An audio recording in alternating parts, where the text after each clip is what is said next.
চেষ্টা ছিল আমার বাবার, আমি সভানেত্রী। সেই যোগ্যতায় আমি হয়েছি প্রধানমন্ত্রী।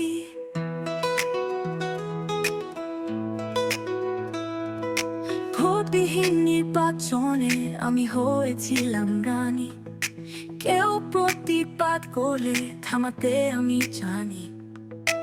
অন্যায় আর অবিচার করতাম সুযোগ পেলে, প্রতিবাদ করলে আমি জেলে দিতাম ভরে।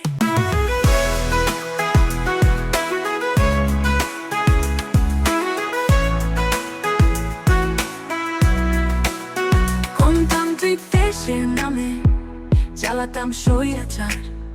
আমার শোষণের হাত থেকে কেউই পেত না পার। বলো দুঃখ নেই তাতে, বাকি জীবনটা কাটবে আমার চুরি টাকা খেয়ে। আমি এখন বুইড়া মানুষ, বয়স এখন ৮০। জানি আমি দেশে গেলে তোমরা দিবে মরে ফাঁসি। আমায় তোমরা মাফ করো ও দেশবাসী, আমি যদি দেশে যাই তো